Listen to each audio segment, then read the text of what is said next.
Black Pine Road was a place people avoided after sunset. Locals said the forest there was wrong, that the trees leaned too close to the road as if listening.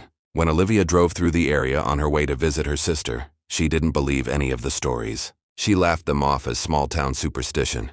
But the laughter stopped when her car engine died. The headlights flickered, then went out completely. The forest around her was pitch black. Olivia tried the ignition again, but the car didn't respond. She checked her phone, no signal. Then she saw it. A figure standing between the trees, tall, still watching her. Olivia blinked and the figure was gone. She locked the doors and tried to calm her breathing. The forest was silent, too silent. No wind, no insects, no sound at all. Then something tapped on the back window. Slow, deliberate. Olivia didn't look. She didn't move. She just whispered to herself, "It's nothing, it's nothing." But the tapping continued, and then a voice whispered through the glass. "Olivia." Olivia turned slowly, heart pounding.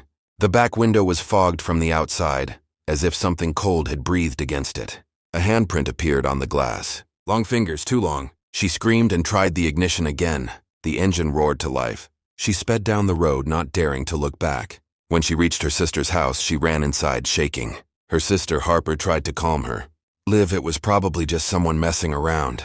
Olivia shook her head. "No, it knew my name." Harper froze. "What do you mean?" Olivia told her everything. The figure, the tapping, the whisper. Harper listened quietly, her face pale. Finally, she said, "Liv, you're not the first person to see them." Olivia frowned. "Them?" Harper nodded. "People call them the Watchers. They follow travelers, they whisper to them, and once they know your name." She didn't finish the sentence. That night, Olivia couldn't sleep.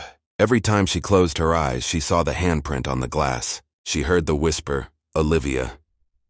At 3:12 a.m., she heard footsteps outside the house, slow, heavy, dragging. She looked out the window. A figure stood in the yard, watching her. Olivia woke Harper and pointed outside. But when Harper looked, the yard was empty. Harper tried to reassure her, but Olivia could see the fear in her sister's eyes. The next morning, they drove back to Black Pine Road to check Olivia's car for damage. The forest felt even darker in daylight, as if the shadows refused to leave. Harper walked around the car and froze. "Liv, come look at this." Olivia stepped closer. On the trunk of the car were scratches, deep, long scratches, and carved into the metal was a single word. Next, Olivia felt her stomach drop. "What does that mean?" Harper swallowed hard. "It means they marked you." Olivia backed away. No, this isn't real." Harper grabbed her shoulders. "Liv, listen to me. Once the Watchers choose someone, they don't stop." Olivia whispered, "What do they want?" Harper looked toward the forest. "They want you to follow them." That night, Olivia stayed awake, listening for footsteps.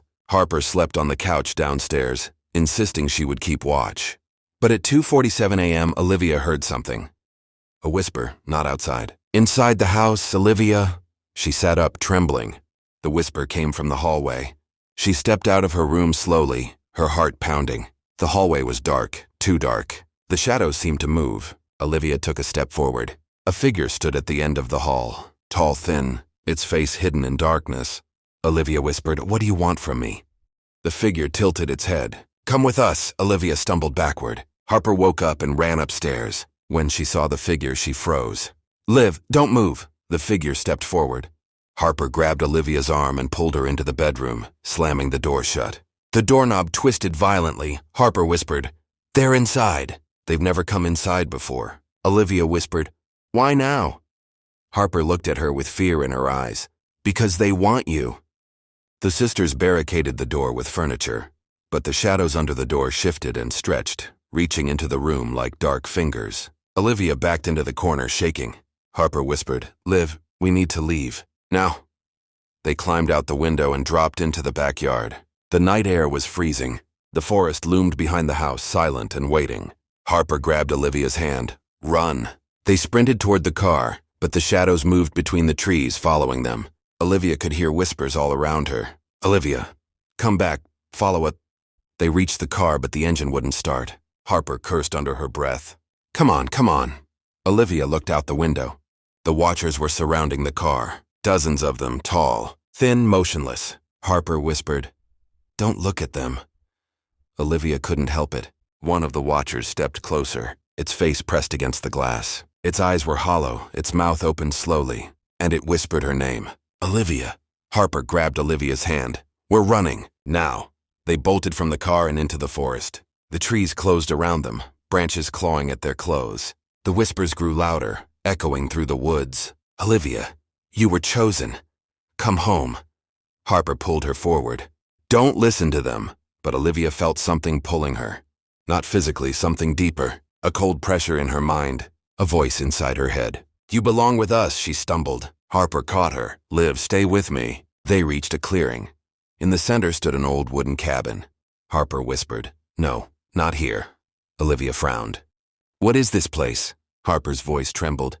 This is where the Watchers take people. Olivia stepped back. We need to leave. But the forest behind them darkened. The Watchers emerged from the trees. Dozens, maybe hundreds, Harper whispered.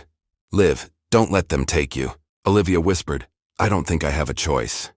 The Watchers closed in, forming a circle around the sisters. Their bodies didn't move, but the shadows beneath them stretched and twisted like living things. One of the Watchers stepped forward. Its voice was a chorus of whispers. She followed us, now you follow too.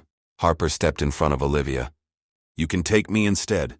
The Watchers tilted their heads. Not you, her. Olivia whispered. Why me? The Watchers answered. Because you heard us, because you saw us. Because you belong to the dark. The shadows surged forward.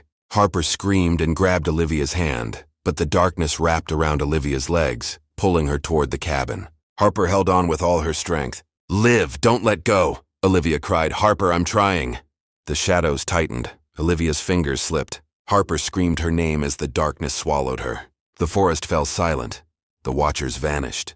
The cabin door closed, and if someone walked close enough to Black Pine Road, they would hear it, a whisper.